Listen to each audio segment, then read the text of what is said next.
জয় রাম জয় মহলে মারুত নন্দন সকল মঙ্গল বিঘ্ন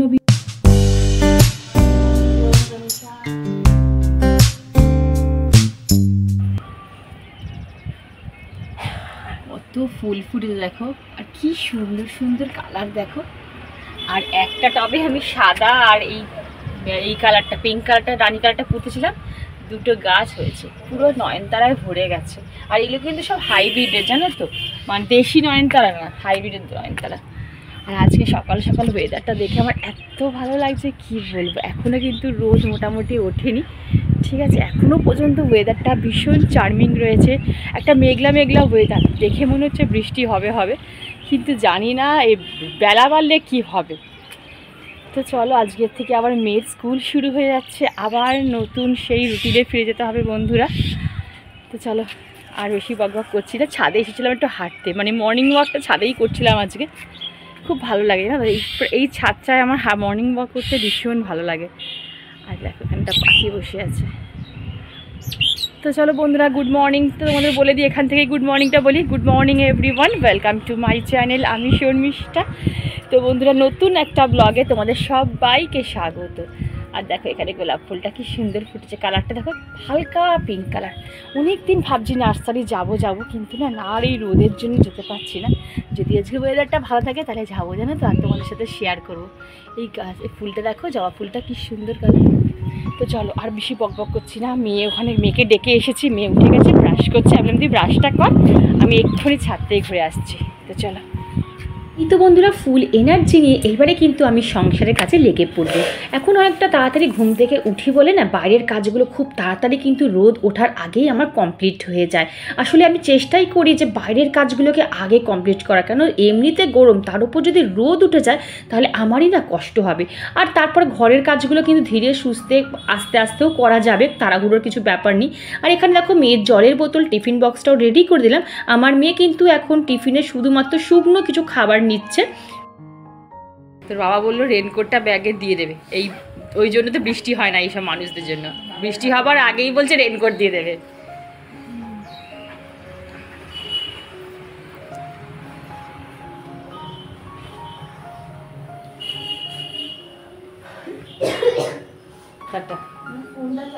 হ্যাঁ দিয়ে দেবো চার্জ। ও আজকে কেস পড়তে হবে না।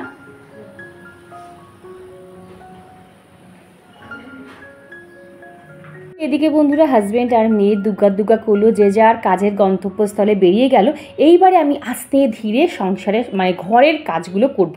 বাইরের কাজগুলো কিন্তু আমি অফ ক্যামেরায় বন্ধুরা সব কিছুই সেরে রেখেছি। আর এই গাছটা আমি বারবার ওয়াচ করি, কারণ যেহেতু আমি এটা ডাল পুঁতেছি না, শুধু ভাবছি গাছটা বাঁচবে তো মরে যাবে না তো, ওই জন্য ওকে না বেশি করে আমি একটু যত্ন করি বন্ধুরা। তো যাই হোক, এখানে আমার গাছে জল দিয়ে এইবারে আমি মানি প্লান্টগুলো জলগুলো একটু চেঞ্জ করে দিলাম। প্রত্যেকটা দিনই চেষ্টা করি এগুলোকে ঠান্ডা জলে রাখার, কেন এখন গরম জল না শিকড়গুলো পচে যাচ্ছে, ওই জন্য আমি ফ্রিজ থেকে ঠান্ডা জলই কিন্তু আমি দিচ্ছি বন্ধুরা। তো দেখো আমি সব চেঞ্জ করা হয়ে গেল। এইবারে তো সামনে বর্ষা আসছে, পারলে কিন্তু আমি দুবেলা করেই জল চেঞ্জ করি, কারণ ওই ডেঙ্গুর ভয়তে বারবার করে আমাকে না জলগুলো চেঞ্জ করতে হয়, নাহলে ভয় লাগে, বিশ্বাস করো। তো যাই হোক, এইবারে চলে এলাম মেয়ের স্টাডি রুমের এই জায়গাটা, মানে এটা আবার শোকেস, ওয়াল শোকেস, এইটাকে ক্লিন করতে। আর কি বলতো, এই জায়গাটা ক্লিন আমি ডেলি করতে পারি না, কারণ এই জায়গাগুলো ক্লিন করতে না আমার অনেকটা সময় যায়, বিশ্বাস করো। খুব আস্তে ধীরে কিন্তু আমাকে এই কাজগুলো করতে হয়, কারণ এখানে আমার মেয়ের সব যাবতীয় প্রিয় জিনিসপত্রগুলো রয়েছে।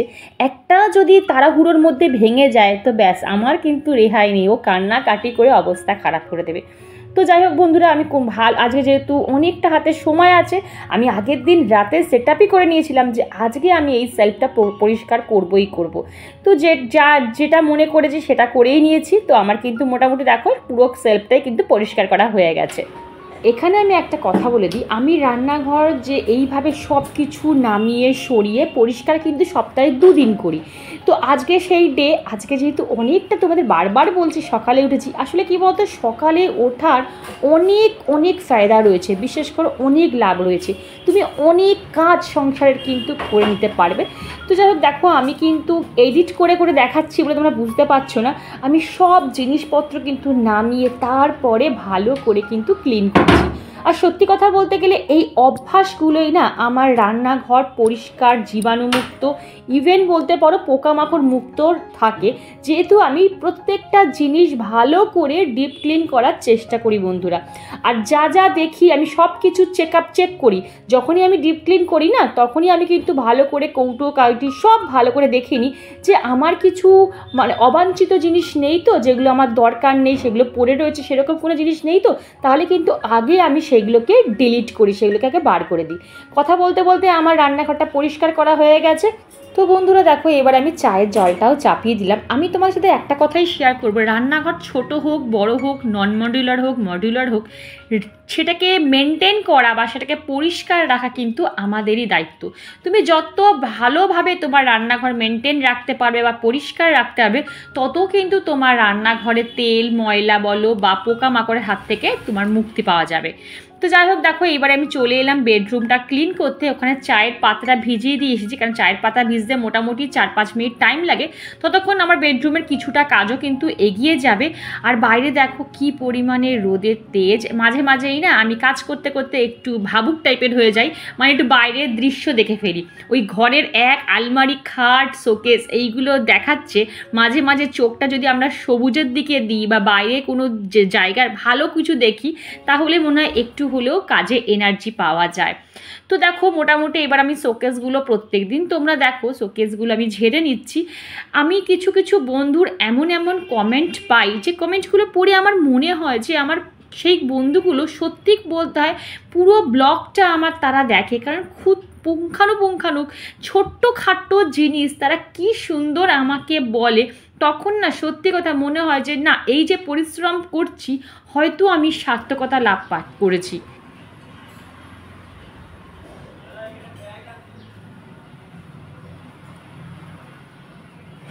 ওমা মা দেখো,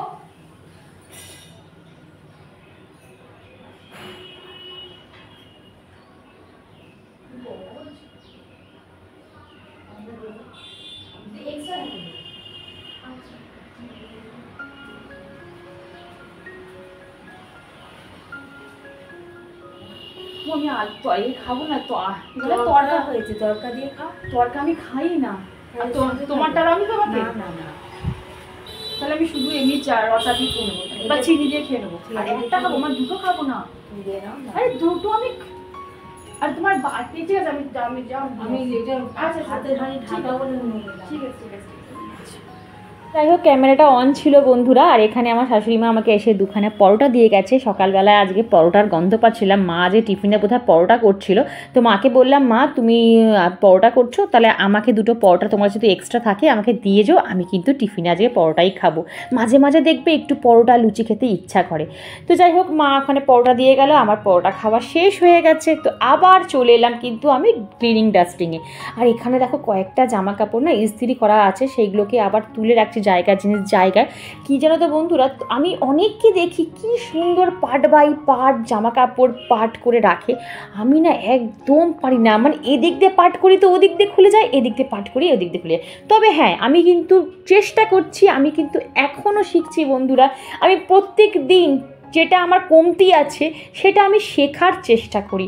আর যার মধ্যে শেখার ইচ্ছা আছে সে একদিন ঠিক শিখতে পারবে বন্ধুরা। তো কথা বলতে বলতে দেখো আমার কিন্তু আলমারিটা সেট আপ করা হয়ে গেছে। আবার আমি চলে এলাম কিচেনে।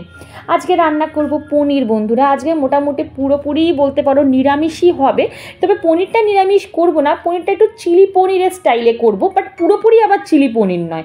মেয়েকে চিলি পনির দেবো, আমরা খাবো না, আমরা আজকে একটু পটল ভাজা মানে ভাজাভুজি দিয়ে খেয়ে নেবো। তো যাই হোক, ফ্রিজ থেকে হাটকাচ্ছি যে কী সবজি আছে, তাই সেই সবজিটাই আজকে করব। তো আমি এখানে দেখো কড়াইটা অন করে দিলাম। তো এরপরে আমি কড়াইতে এখন আমি পনিরটা ভেজে নিই। সরি বন্ধুরা, ওটা গ্যাস হবে, মানে গ্যাসটা আমি অন করে দিলাম। বুঝতেই তো পারছো, এক টানা ভয়েস ওভার দিতে না মাঝে মাঝে স্লিপ অফ টাং, অনেক হয়তো উল্টাপাল্টা কথা হয়তো ভুলভাল বেরিয়ে যেতে পারে, তো প্লিজ একটুখানি বুঝে শুনে নিও। আমি জানি আমার সব বন্ধুরা আমাকে অনেক বেশি ভালো বোঝে। আর দেখো এখানে আমি পটল আর আলুটা কেটে নিয়েছি, সেটাকে একটু ধুয়ে নিলাম।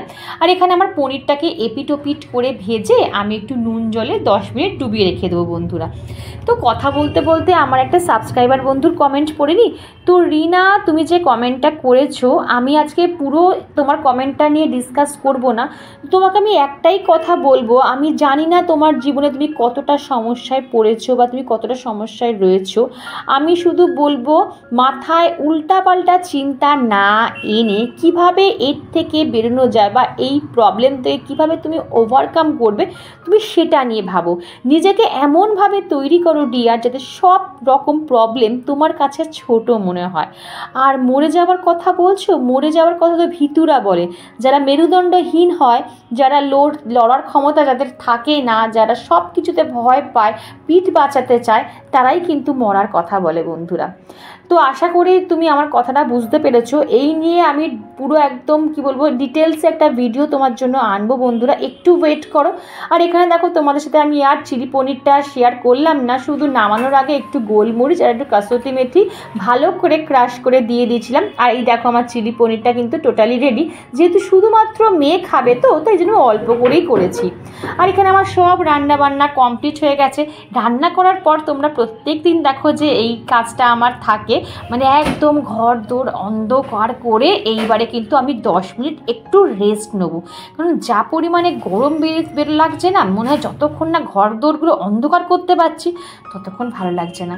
তো যাই হোক, আমার এখানে কাজবাজ সেরে এবারে চলে এসেছি ছাদে জামা কাপড় মেলতে। তো তোমরা বলবে যে দিদি তুমি ফুল হাতা জামা পরে ছাদে কী করে এলে এই গরমে? কিচ্ছু করার নেই ডিয়ার, নিজেকে বাঁচাতে আমি এই ফুল হাতা এখন অ্যাপ্লাই করি। ফুলগুলো তুলে নিই। আর এখন যা গরম পড়েছে না, বেশি জবা ফুল ফুটছেই না। এই যা ফুটছে এটাই আমার কাছে অনেক। দেখেছো জবা ফুলগুলো ফুটছে না, এই দেখো কীরকম হয়ে আছে, দেখো যে কটা ফুটেছে সেই কটা দিয়ে পুজো দিয়ে, আজকে তো মঙ্গলবার। এখানে তার মধ্যে যদি সব আবার খেয়ে নেয়, দেখো খেয়ে নিয়ে কী করেছে, দেখো জবা ফুলটাকে ডিজাইন করে দিয়েছে, বুঝেছো? কী করো বলো। এখানে একটা ফুলেনি, এখানে একটা অ্যালামন্ডা তুলে নিয়ে যাই। এই যে কি বাবা, ভাবলাম সকালবেলা ওয়েদার দেখে মনে হয় একটু বৃষ্টি হবে, কোথায় বৃষ্টি? বৃষ্টির কোনো চিহ্নই নেই। বাপরে বাপ, হাজব্যান্ড সকালবেলা গাছে জল দিয়ে গেছে, সব গাছ শুকিয়ে গেছে, দেখেছো? তো চলো, আমার এগুলো অনেক কাচাকুচি ছিল, সব মেলে দিয়েছি। দেখেছো কত কাচাকুচি, সব মেলা হয়ে গেছে বন্ধুরা। চলো, আর রোদে দাঁড়ানো যাচ্ছে না, এবারে কাঠচুকুলি হয়ে যাবো, একদম কাক হয়ে দাঁড়িয়ে থাকবো। তো চলো নিচে যাই, পুজো করি, তারপরে তোমাদের সাথে কথা বলছি। ওম নমঃ শিবায়, ওম নমঃ শিবায়, ওম নমঃ শিবায়, ওম নমঃ শিবায়। হরে কৃষ্ণ হরে কৃষ্ণ, হরে কৃষ্ণ হরে কৃষ্ণ। জয় রাম, জয় হনুমান, জয় রাম, জয় হনুমান, জয় রাম, জয় হনুমান, জয় রাম, জয় হনুমান, জয় রাম, জয় হনুমান, জয় রাম, জয়। মহলে মারুত নন্দন সকল মঙ্গল বিঘ্ন বিনাশন, পবনতনয় হৃদয় বিরাজ কর রক্ষকুলরি। শ্রী গুরু চরণ কোটি কোটি প্রণাম তাহার চরণে, শ্রীরামের চরিয়া চরণ বুদ্ধিহীন পবন কুমার। ঘুচাও মনির যত ক্লেশ বিকার, পয়ার জ্ঞান গুণের সাগর। জয় হে কপিশ কৃপা সাগর, শ্রীরামের দূত অঞ্জনার পুত্র পবন সুতনাম। মহাবীর বাজরঙ্গী তুমি হনুমান, কুমতি নাশিয়া কর সুমতি প্রদান। কাঞ্চন বরণ তুমি হে সুবেশ, কর্ণেতে কুঞ্চিত কুঞ্চিত কেশ। হাতে ধবজা বিরাজে, সুন্দর গদা আছে তোমার যে সাজে। তো বন্ধু, আমাকে এক সাবস্ক্রাইবার বন্ধু জিজ্ঞাসা করেছিল যে আমার ঠাকুর ঘরটা ঠিক কোন দিকে রয়েছে, ও বুঝতে পারে না। আমার ঠাকুর ঘরটা অ্যাকচুয়ালি দোতলায় রয়েছে বলে তোমরা হয়তো অনেকে বুঝতে পারো না। আর দোতলায় আমার শ্বশুর মশাই শাশুড়ি মা থাকেন, আমার ননদ থাকেন, আর আমার ননদের বড় ননদের ছেলে মেয়ে থাকে, মানে আমার ভাগনা ভাগ্নি থাকে। তো এই জন্য আমি হয়তো সবটা দেখাতে পারি না, বুঝতেই তো পারছো। সব সময় সব জায়গায় দেখানোটা আমার পক্ষে পসিবল হয় না। অনেকে অনেক রকমভাবে অভ্যস্ত থাকে না, অনেকে ক্যামেরা ফ্রেন্ডলি হতে পারে না, অনেকে চট করে ক্যামেরার সামনে আসতে পারে না, অনেক রকম বাইন্ডিং থাকা আছে বলে আমি ফটফট করে ক্যামেরা অন করতে সব জায়গায় পারি না বন্ধু। তো আশা করি তোমার আনসারটা আমি দিতে পেরেছি। আর এতক্ষণ ধৈর্য সহকারে আমার পুরো ভিডিওটা যারা ওয়াচ করলে তাদের অন্তর থেকে অনেক অনেক ধন্যবাদ ও ভালোবাসা। আর যারা এখনও চ্যানেলটা সাবস্ক্রাইব করে দিতে প্লিজ চ্যানেলটা সাবস্ক্রাইব করে আমার পাশে দেখো। আর হ্যাঁ, পাশে দেখা বেল বাটনটা অল করে দিও। ভিডিওটা কেমন লাগলো অবশ্যই কমেন্ট করে বলো। তো বন্ধু আজকে এইটুকুই, আবার কাল দেখা হবে নতুন একটা ইন্টারেস্টিং ব্লগ নিয়ে। ততক্ষণ সবাই খুব খুব ভালো থেকো আর পজিটিভলি থেকো। টাটা।